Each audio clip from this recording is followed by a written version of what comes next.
IPL 2025లో ఒక మహాసంగ్రామానికి రంగం సిద్ధమైంది. ఈరోజు ముంబైలోని వాంకడే స్టేడియం వేదికగా ఎంఐ మరియు ఎస్ఆర్హెచ్ జట్లు తలపడబోతున్నాయి. సో ఈ రెండు జట్ల మధ్య ఈ మ్యాచ్ మీద అయితే చాలా హైప్ ఉంది. ఎస్పెషల్లీ లాస్ట్ ఇయర్ పరుగుల వరదకు నాంది పలికింది ఈ రెండు జట్లే. అంటే రెండు జట్ల మధ్య జరిగిన మ్యాచ్ దగ్గర నుండే మనమైతే 250 స్కోర్స్ ఎక్కువగా చూడటం స్టార్ట్ చేశాం. సో దీంతో బ్యాటింగ్ పవర్ అని రెండు జట్ల మధ్య మ్యాచ్ అంటే హైప్ అయితే మామూలుగా లేదు. మరీ ముఖ్యంగా ప్రజెంట్ ఉన్న సిచ్యువేషన్లో చూసుకుంటే ఈ మ్యాచ్ అయితే రెండు జట్లకు చాలా ఇంపార్టెంట్. ఇన్ఫాక్ట్ ఒక do or die kind of match అని చెప్పుకోవచ్చు. ఎందుకంటే ప్రజెంట్ రెండు జట్లు కూడా ఒకే పొజిషన్లో ఉన్నాయి. ఇప్పటివరకు 6 మ్యాచ్లు ఆడితే 2 మాత్రమే గెలిచారు, 4 మ్యాచ్లు ఓడిపోయారు. బట్ రెండింటిని డిఫరెంట్ చేస్తున్న విషయం ఏంటంటే నెట్ రన్ రేట్. ముంబై టీంకి కాస్త మెరుగైన నెట్ రన్ రేట్ ఉంది. దీనివల్ల పాయింట్స్ టేబుల్ ఎస్ఆర్హెచ్ కంటే పైన ఉన్నారు. సో దీంతో మ్యాచ్లో గెలిచిన టీంకి 6 పాయింట్లు వచ్చి పాయింట్స్ టేబుల్లో కాస్త పైకి మూవ్ అవుతారు. అదే ఓడిపోతే సిఎస్కే అయితే ఎక్కువ అయిపోతారు. విచ్ మీన్స్ ఆ నెక్స్ట్ 20 మ్యాచెస్లో 90% మ్యాచ్లు గెలవాలనే ప్రెజర్ పెరిగిపోద్ది. సో రెండు జట్లు ప్లే ఆఫ్ రేస్లో బలంగా ఉండాలంటే ఖచ్చితంగా ఈ మ్యాచ్లో గెలిచి తీరాలి. ఇన్ఫాక్ట్ నెక్స్ట్ వాళ్ళకి రివర్స్ పిక్చర్ కూడా ఉంది. అంటే మరో 6 days తర్వాత ఈ రెండు జట్లు మళ్ళీ ఉప్పల్ స్టేడియం వేదికగా తలపడతాయి. సో దీంతో ఈ మ్యాచ్లో గెలిచిన టీం ఆ మ్యాచ్లో కూడా గెలిచారంటే 2 విజయాలు వస్తాయి ఒకే టీం మీద. అండ్ ఇలా జరిగిందంటే ఒక టీంకు ప్లే ఆఫ్ అవకాశాలు ఎక్కువగా జరిగితే and other team almost eliminate అయిపోద్ది. సో దీంతో ఈ మ్యాచ్లో విజయం అనేది రెండు జట్లు కూడా చాలా అంటే చాలా ఇంపార్టెంట్. పైగా రెండు జట్లు చూసుకుంటే లాస్ట్ మ్యాచ్లోనే కంబ్యాక్ ఇచ్చి మ్యాచ్లోకి వస్తున్నారు. వీళ్ళు చివరిగా ఆడిన మ్యాచ్లో అపోనెంట్ టీం ఓడించి మ్యాచ్లోకి వస్తున్నారు. అది కూడా ముంబై టీం ఢిల్లీ టీం మీద ఒక థ్రిల్లింగ్ విక్టరీ కొడితే ఎస్ఆర్హెచ్ టీం ఒక భారీ టార్గెట్ని చేసి మ్యాచ్లోకి వస్తున్నారు. దీంతో అయితే ఈ రెండు జట్ల మధ్య నిజంగానే ఒక మహాసంగ్రామం చూడొచ్చు. ఇన్ఫాక్ట్ ప్రీవియస్గా చూసుకునే రెండు జట్ల మధ్య కాంటెస్ట్ అనేది ఇప్పుడు కూడా నెక్ టు నెక్కే ఉంది. మొత్తం 23 ఐపీఎల్ మ్యాచ్లో తలపడితే 13 మ్యాచ్లో ముంబై టీం గెలిచింది. వేరే ఎస్ఆర్హెచ్ టీం 10 మ్యాచ్లో గెలిచారు. అలాగే లాస్ట్ 5 మ్యాచెస్లో చూసుకుంటే ముంబై వాళ్ళు 3 గెలిచారు, ఎస్ఆర్హెచ్ టీం 2 గెలిచింది. సో హెడ్ స్టాట్స్లో అయితే ముంబై టీంకి లిటిల్ బిట్ ఎచ్చున్నట్టు కనిపిస్తుంది. బట్ రీసెంట్గా మాత్రం రెండు జట్ల మధ్య చాలా అంటే చాలా ఎక్సైటింగ్ మ్యాచెస్ చూసాం. దీంతో ఖచ్చితంగా మరోసారి మనమైతే ఆ థ్రిల్లింగ్ ఎన్కౌంటర్ చూడడానికి ఎక్కువ అవకాశాలు ఉన్నాయి. ఇక మ్యాచ్ ఆడపై ముంబై వాంకడే స్టేడియం యొక్క పిచ్ రిపోర్ట్ విషయానికి వస్తే చాలా వరకు బ్యాటింగ్ ఫ్రెండ్లీ వికెట్. మెయిన్లీ చివరిగా ఎంఐ మరియు ఆర్సీబీ జట్ల మధ్య జరిగిన మ్యాచ్లు చూసాం. రెండు జట్లు కూడా భారీ స్కోర్లు కొట్టారు. సో డెఫినెట్లీ వాంకడే పిచ్ అయితే ఇప్పుడు కూడా ఎక్కువగా బ్యాటింగ్ అనుకూలిస్తుంది. ఎందుకంటే ఈ పిచ్ మీద బ్యాట్స్మెన్ ఎంజాయ్ చేసేలా మంచి పేస్ అండ్ బౌన్స్ అయితే ఉంటుంది.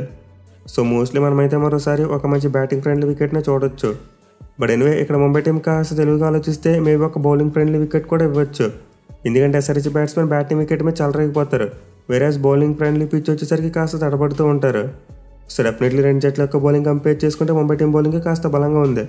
దీంతో ముంబై వాళ్ళు కనుక ఒక మంచి బౌలింగ్ వికెట్ని తయారు చేసుకుంటే ఖచ్చితంగా మ్యాచ్ గెలవడానికి ఎక్కువ అవకాశాలు ఉంటాయి. ఎస్పెషల్లీ కేకేఆర్తో మ్యాచ్ అప్పుడు చూసాం, మంచి పేస్ అండ్ బౌన్స్ అనే వికెట్ని తయారు చేయించుకున్నారు.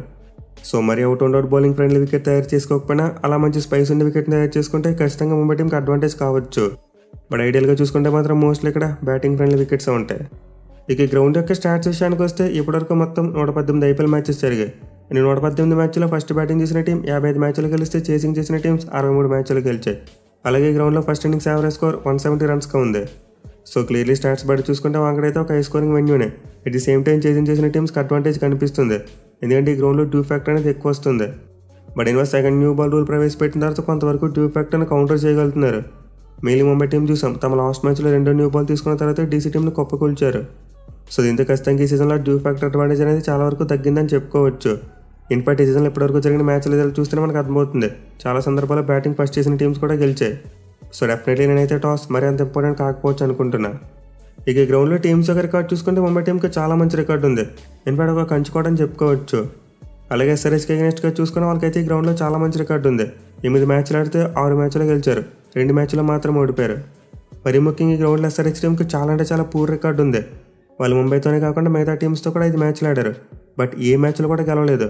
విచ్ మీన్స్ ఎస్ఆర్హెచ్ టీం ఈ గ్రౌండ్లో మొత్తం 13 మ్యాచ్లు ఆడితే 2 మ్యాచ్లు మాత్రమే గెలిచారు, 11 మ్యాచ్ల్లో ఓడిపోయారు. సో డెఫినెట్లీ రికార్డ్ అయితే బ్యాకప్ ది మెంట్ ఎస్ఆర్హెచ్ టీంకి కాస్త ఇబ్బంది కలిగించవచ్చు. సైకలాజికల్ డిసడ్వాంటేజ్ అయితే ఉంటుంది. ఈవెన్ లాస్ట్ ఇయర్ ఈ గ్రౌండ్లో రెండు జట్ల మధ్య జరిగిన మ్యాచ్లు చూసాం, ముంబై టీం చాలా కంఫర్టబుల్గా గెలిచింది. సో క్లియర్లీ ముంబై టీంకి అయితే పాస్ట్ రికార్డ్స్ అడ్వాంటేజ్ అయితే కనిపిస్తుంది. బట్ ఎనివే ముందు చెప్పుకున్నట్టు ఈ మ్యాచ్లోకి అయితే రెండు జట్లు కూడా మంచి కంబ్యాక్తో వస్తున్నారు. పైకి ఈ మ్యాచ్ చాలా కీలకమని కూడా చెప్పుకున్నాం. దీంతో ఖచ్చితంగా మనమైతే ఈ మ్యాచ్లో ఆ హోరాహోరీ పోరు చూసేందుకు ఎక్కువ అవకాశాలు ఉంటాయి. ఇక టీమ్స్ విషయానికి వస్తే Mumbai team on the paper బలంగానే కనిపిస్తుంది, కానీ ఆన్ ది ఫీల్డ్ వాళ్ళ పర్ఫార్మెన్స్ చూసుకుంటే మాత్రం అంత కన్వీనియన్స్గా లేదు. మెయిన్లీ ముంబై టీం ఇప్పటివరకు సీజన్లో కేవలం 1 మ్యాచ్లో మాత్రమే తమ రేంజ్కి తగ్గట్టు ఆడారు. బట్ మిగతా మ్యాచ్లో చూసుకుంటే మాత్రం అంత మంచిగా రాణించలేకపోయారు. సో క్లియర్లీ ముంబై టీంకి అయితే ప్రాబ్లమ్స్ ఉన్నాయి. మెయిన్లీ ఆ టాప్ ఆర్డర్ నుంచి ఎక్కువ రన్స్ రావట్లేదు. ఎస్పెషల్లీ ఇప్పటివరకు ఐపీఎల్లో చూసుకుంటే ఒక్కసారి కూడా రోహిత్ శర్మ పవర్ ప్లే అయ్యేంత వరకు సర్వైవ్ కాలేదు. ఇన్ఫాక్ట్ కనీసం 1 మ్యాచ్లో కూడా 20 రన్ మార్క్ను కూడా అందుకోలేకపోయాడు. సో క్లియర్లీ రోహిత్ శర్మ అయితే చాలా పూర్ ఫామ్లో ఉన్నాడు. దీంతో ఈ మ్యాచ్లో అతను కంబ్యాక్ చేయాలని చెప్పి ముంబై టీం కోరుకుంటుంది. అలాగే రియాండ్రే కార్ల్టన్ చూసుకున్న మరీ అంత వివచ్చమైన ఫామ్లో లేడు, బట్ మెల్లగా ఫామ్ అందుకుంటున్నాడు. అయితే తర్వాత మిడిల్ ఆర్డర్లో చూసుకుంటే మాత్రం ముంబై టీంకి ఇండియన్ బ్యాట్స్మెన్ మంచి ఫామ్లో ఉన్నారు. ఎస్పెషల్లీ తిలక్ వర్మ వరుసగా 2 50s కొట్టాడు. అండ్ స్కై చూసుకున్న లాస్ట్ టైం SRHతో మ్యాచ్ అయినప్పుడు ఒక సెంచరీ కొట్టాడు.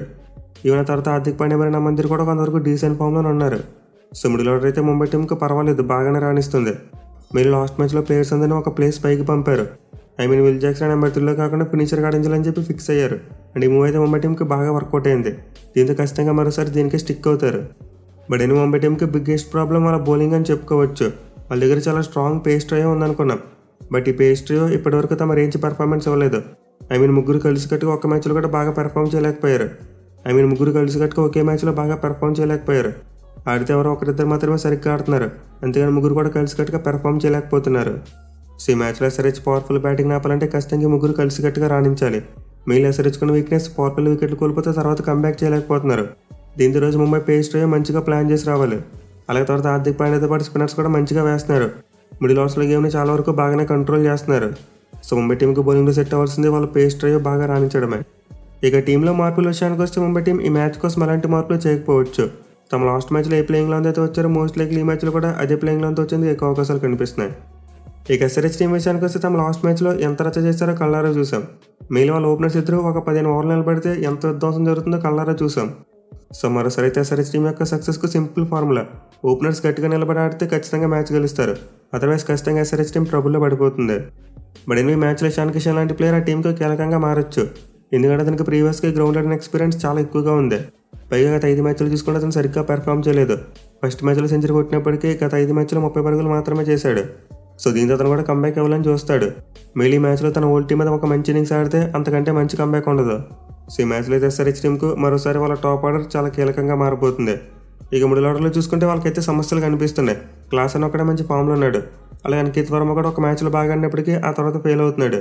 ఇక అభినవ్ మనోహర్ గురించి ప్రత్యేకంగా చెప్పనవసరం లేదు. సో డెఫినెట్లీ ఎంఐ మిడిల్ ఆర్డర్తో కంపేర్ చేసుకుంటే SRH మిడిల్ ఆర్డర్ అంత బలంగా లేదు. ఈవెన్ వాళ్ళ బౌలింగ్ కూడా అంత స్ట్రాంగ్గా లేదు. ఇన్పటి సీజన్లో చూసుకుంటే SRH బౌలర్స్కి వరస్ట్ ఎకానమీ ఉంది. మీరు లాస్ట్ మ్యాచ్లో చూసాం, షమి ఒక ఎక్స్పెన్సివ్ స్పెల్ వేశాడు. దీంతో దాని నుంచి ఎలా కంబ్యాక్ చేస్తాడనేది చాలా ఇంట్రెస్టింగ్గా ఉండబోతుంది. అలాగే ప్యాట్ కమిన్స్ బౌలింగ్ కూడా ఈ మ్యాచ్లో చాలా కీలకంగా మారుద్ది, ఎందుకంటే అతనికి పిచ్ బాగా సూట్ అయ్యేందుకు అవకాశాలు ఉంటాయి. ఇక వీళ్ళతో పాటు హర్షల్ పటేల్ ఎలానో మంచి ఫామ్లో ఉన్నాడు.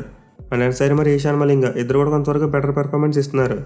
సో ముంబై టీంకి ఎలా అయితే వాళ్ళ పేస్ ట్రయో ఇబ్బంది పడుతుందో SRH టీం కూడా సేమ్ టు సేమ్ వాళ్ళ పేస్ ట్రయో చాలా ఇబ్బంది పడుతుంది. దీంతో ఈ మ్యాచ్లో 2 జట్ల పేస్ ట్రయోస్ పెర్ఫార్మెన్స్ చాలా కీలకంగా మారిపోతుంది. ఇన్ఫాక్ట్ ఎవరైతే బాగా రాణిస్తారో వాళ్ళ మ్యాచ్ కూడా గెలవచ్చు. ఇక టీంలో చేంజెస్ చూసుకుంటే SRH టీం కూడా అలాంటి మార్పులు చేయకపోవచ్చు, ఎందుకంటే వాళ్ళు కూడా తమ లాస్ట్ మ్యాచ్లో గెలిచొస్తున్నారు. ఒకవేళ లేదు ఏదైనా మార్పు చేయాలనుకుంటే కేవలం ఇంపాక్ట్ ప్లేయర్ విషయంలోనే మార్పు చేస్తారు. ఇక ఈ మ్యాచ్లో ఉండిపోతే most crucial segment player battles. So ఈ మ్యాచ్లో 3 జట్ల ప్లేయర్స్ మధ్య చాలా ఇంట్రెస్టింగ్ బ్యాటిల్స్ ఉండబోతున్నాయి. మళ్ళీ ది మోస్ట్ క్రూషియల్ బ్యాటిల్స్ అని కూడా పవర్ఫుల్గా ఉండబోతున్నాయి. సో వాటిలో మనం ముందుగా చూసుకుంటే అభిషేక్ వర్సెస్ దీపక్ చహర్. ప్రీవియస్గా ఎక్స్పీరియన్స్ ఉన్న బౌలర్ అభిషేక్ను డామినేట్ చేశాడు. వీళ్ళిద్దరు తలపడ్డ 3 ఇన్నింగ్స్లో 12 బాల్స్ వేసి 19 పరుగులు ఇచ్చాడు. మిగిలిన శర్మను 2 times అవుట్ చేశాడు. అలాగే బౌల్ట్ కూడా అభిషేక్ శర్మ మీద మంచి రికార్డు ఉంది. ఇక నెక్స్ట్ క్రూషియల్ బ్యాటిల్ చూసుకుంటే Travis head versus Jasprit Bumrah. ఇద్దరు ప్లేయర్స్ మధ్య ప్రీవియస్గా ఇంటర్నేషనల్ క్రికెట్లో చాలాసార్లు బ్యాటిల్ చూసాం. బట్ T20 ఫార్మాట్లో చూసుకుంటే మాత్రం 6 ఇన్నింగ్స్లో తలపడ్డారు. అండ్ 6 ఇన్నింగ్స్లో 31 బాల్స్ వేసిన బుమ్రా 44 పరుగులు మాత్రం ఇచ్చి ఒకసారి అవుట్ చేశాడు. సో కొంతవరకు ట్రావిస్ హెడ్కి అయితే బుమ్రా మీద మంచి రికార్డు ఉంది. మేబీ బుమ్రా కంటే బోల్ట్ మరియు దీపక్ చహర్ వీళ్ళిద్దరి మీద ఇంకా మంచి రికార్డు ఉంది. సో దీంతో ఈ మ్యాచ్లో మేబీ ముంబై ఇండియన్స్ టీం ఇనీషియల్గా బుమ్రాకు బాల్ ఇస్తే బాగుంటుంది.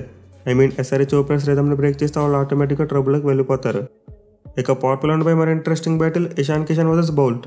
సో ప్రీవియస్గా బౌల్ట్ అయితే కిషాన్ని చాలా ఇబ్బంది పెట్టాడు. 7 ఇన్నింగ్స్లో 46 బాల్స్ వేసి కేవలం 43 పరుగులు మాత్రమే ఇచ్చాడు.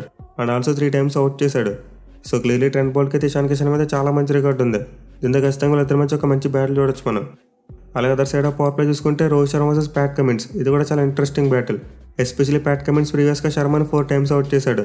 అలాగే మహమ్మద్ షమికి అగెనిస్ట్గా చూసుకున్నా కూడా రోహిత్ శర్మకి మంచి రికార్డు లేదు. అతని బౌలింగ్లో కూడా 3 times అవుట్ అయ్యాడు. ఇన్ఫాక్ట్ ఇంకా తక్కువ స్ట్రైక్ రేట్ ఉంది. సో క్లియర్లీ మ్యాచ్లో SRH పవర్ ప్లే బౌలర్స్తో రోహిత్ శర్మ చాలా జాగ్రత్తగా ఉండాలి. ఇక మిడిల్ ఓవర్స్లో చూసుకుంటే సూర్యకుమార్ యాదవ్ హర్షల్ పటేల్ వీళ్ళిద్దరి మధ్య ఒక మంచి బ్యాటిల్ ఎక్స్పెక్ట్ చేయవచ్చు. మెయిన్లీ ప్రజెంట్ ఇద్దరు ప్లేయర్స్ కొంతవరకు కన్సిస్టెంట్గా పెర్ఫామ్ చేస్తున్నారు. అలాగే SRH బౌలింగ్లో చూసుకున్న సూర్యని కాస్త ఇబ్బంది పెట్టింది ఇతనే. సో ప్రీవియస్గా హర్షల్ పటేల్ అయితే స్కైని ఒకసారి అవుట్ చేశాడు. బట్ స్ట్రైక్ రేట్ చూసుకుంటే మాత్రం కేవలం 130గానే ఉంది. దీంతో ఖచ్చితంగా వీళ్ళిద్దరి మధ్య ఒక మంచి బ్యాటిల్ చూడొచ్చు. అలాగే చివరికి యంగ్స్టర్స్ అని తిలక్ వర్మ మరి ఈశాన్ మలింగ ఇద్దరి మధ్య కూడా ఒక మంచి బ్యాటిల్ పడే అవకాశాలు ఉంటాయి. సో సో ఇలా చెప్పుకుంటూ పోతే ఈ మ్యాచ్లో చాలా అంటే చాలా ఎక్కువ ప్లేయర్ బ్యాటిల్స్ ఉండబోతున్నాయి. మరి మీరు ఏ బ్యాటిల్ కోసం వెయిట్ చేస్తున్నారో కింద కామెంట్ చేయండి. ఎనివే ఈ మ్యాచ్లో ఎస్ఆర్హెచ్ టీంకి బ్యాటింగ్ వైజ్ చూసుకుంటే పవర్ ప్లే కీలకం అండ్ బౌలింగ్ వైజ్ చూసుకుంటే మిడిల్ ఓవర్స్ కీలకం. ఎందుకంటే ముంబై స్ట్రెంత్ మిడిల్ ఓవర్స్లో బాగా ఆడుతూ ఉంటారు. దీంతో ఎస్ఆర్హెచ్ టీం అక్కడ కట్టడి చేయాలి. వేరే ఎంఐ టీం చూసుకుంటే పవర్ ప్లేని డామినేట్ చేస్తే సరిపోద్ది. ఆటోమేటిక్గా ఎస్ఆర్హెచ్ టీం బ్యాక్ ఫుట్ మీదకి వెళ్ళిపోతారు. సో చూడాలి మరి ఈ మ్యాచ్లో ఏ టీం గెలిచి తమ ప్లే ఆఫ్ అవకాశాలు మెరుగుపరుచుకుంటారనేది.